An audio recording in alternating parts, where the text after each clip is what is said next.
والأول والآخر والظاهر والباطن وهو بكل شيء عليم আসসালামু আলাইকুম ওয়া রাহমাতুল্লাহ।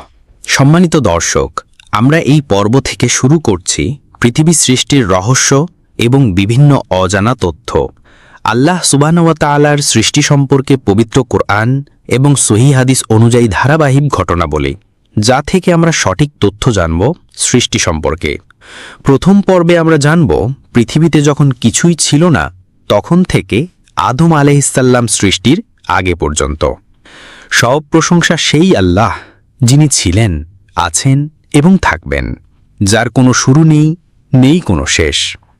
যখন এই বিশাল বিশ্বজগতের কিছুই ছিল না, না আকাশ, না জমিন, না পাহাড়, না নদী, এমনকি সময়, দিক, স্থান কিছুই ছিল না, তখন কেবল একজনই ছিলেন, একমাত্র আল্লাহ, যিনি সর্বশ্রেষ্ঠ, একক এবং অদ্বিতীয়।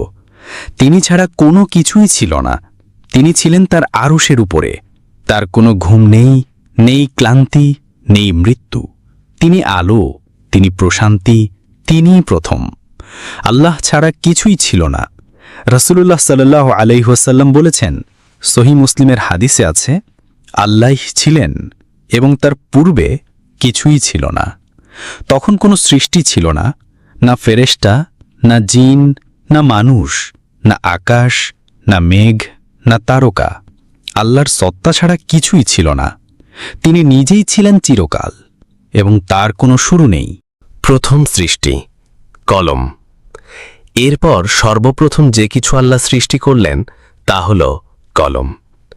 রাসূলুল্লাহ সাল্লাল্লাহু আলাইহি ওয়াসাল্লাম বলেন, তিরমিজি ও আবু দাউদ সহিহ হাদিস, আল্লাহ সর্বপ্রথম কলম সৃষ্টি করলেন। তাকে বললেন, লিখো। কলম বলল, হে আমার প্রতিপালক, আমি কি লিখব? আল্লাহ বললেন, কিয়ামত পর্যন্ত যা কিছু ঘটবে সব লিখে ফেলো।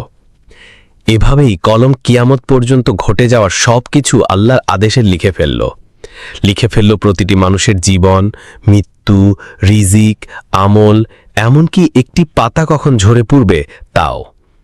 এটাই হলো তাকদীর, যা নির্ধারণ করা হয়েছে আল্লাহর জ্ঞান ও হিকমতের আলোকে। পরিকৃত লৌহে মাহফুজ, সেই মহাগ্রন্থ।